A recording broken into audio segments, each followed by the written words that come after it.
story here for Gamereactor. We are at the Indie Mix here at the E3 in Los Angeles, and we stumbled upon a 4-player game called Videoball. And here to tell us all about it is the founder of the company making it. Tell us, what is Videoball? Videoball is a sports game. Well, no, it's not a sports game. It is a sport. So where other video games are simulations or recreations or representations of sports, Videoball is itself a sport. It uses, as you can see, abstract graphics, just shapes, but it's not even graphics. You wouldn't say the stitches on a baseball are graphics. Videoball is a digital sporting good. Imagine if you could go to a sporting goods store and buy soccer. It's just the ball itself is the sport.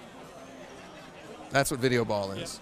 And 4-player, is it only local or is it online as well? It is only local at launch, but it will be online. We are working on the online. It's just online is a lot of extra certification issues to go through. So we just want to launch it with the local multiplayer, but we are fully committed to making online. Now, you've been working on this game for a while now, and you can really feel it when you play it. I mean, it may look simple, but when you get down to it and you play it, the controls are really tight. Tell me a little bit about the process of fine-tuning it. Well, it's been like 2 years since we decided to actually finish this game. So it was a prototype that we made, back in 2011.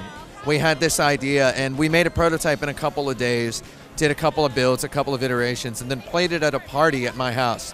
And it was really good. And I set up a camera. We recorded like 6 hours of people playing it.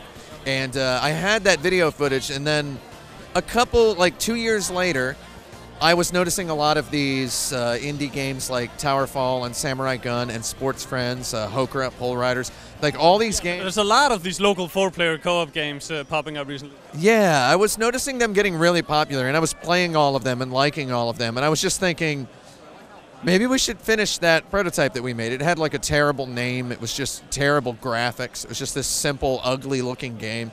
And they were like, let's finish this, and we started polishing it.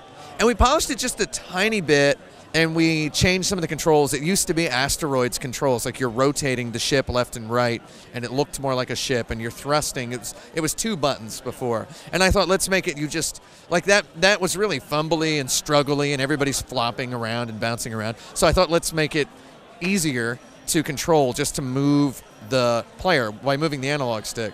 And I mean, it sounds like a stupidly obvious thing now, but we did that, and then suddenly I invited people over to play it, and then suddenly people are just coming over every day wanting to play the game. And I ended up just like recording a lot of gameplay footage and watching a lot of it. And man, there were just people coming over to my house every Sunday and playing for like 12, 14 hours. And I'm like, oh, this is pretty cool. And just polishing little tiny things and changing timings and speeds and accelerations and just like slowly chiseling away at it. And after about 2 years, I feel like it's perfectly balanced and tuned at the moment. So yeah, it was a long time to make this game that looks like this. And every time I put a video on YouTube, I get about 20 comments from people who are like, why is this a game? Or like, I could make this in like 2 days. And it's like, yeah, we did make it in 2 days, but you know, the balancing, the tuning, all that stuff, that's work, man. That's years of work. Yeah, and all that fine-tuning has given us, well, a sport. Tell us, how do you play the sport? What's the goal? Well, so you use an analog stick. Well, since it's on the consoles and the PC, either analog stick or the D-pad moves your player.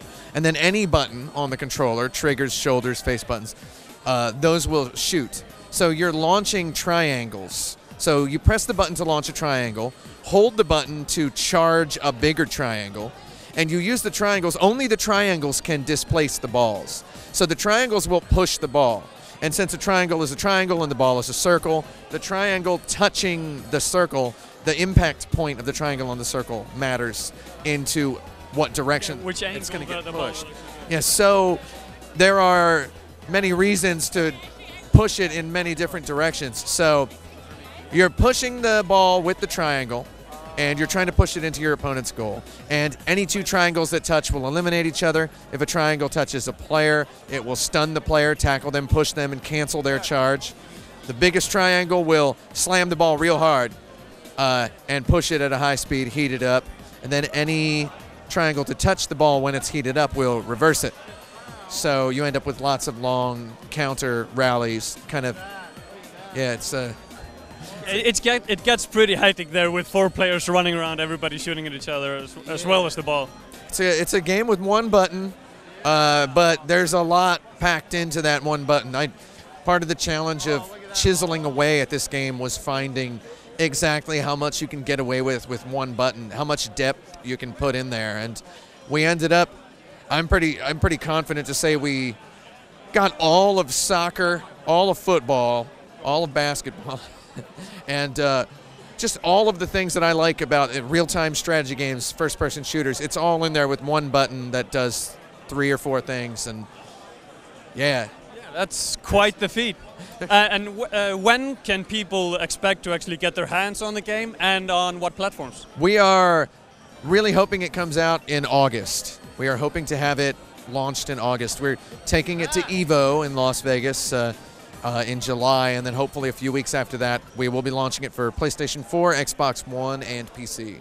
And local co-op at launch, but you're hoping to get multiplayer in? There is local at launch. That's 1-on-1, 2-on-2, or 3-on-3.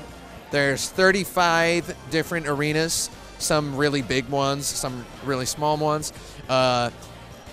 There's an arcade mode that is from 1 player or multiplayer, or for 2 players. It's you're facing AI who have a really terrible advantage, and I really like the arcade mode. So there's that. That'll all be available at launch, and then online, and we have some plans for some new levels and a couple of new features after launch as soon as we can get it ready. Okay, perfect. Thank you so much for your time. All right, thanks.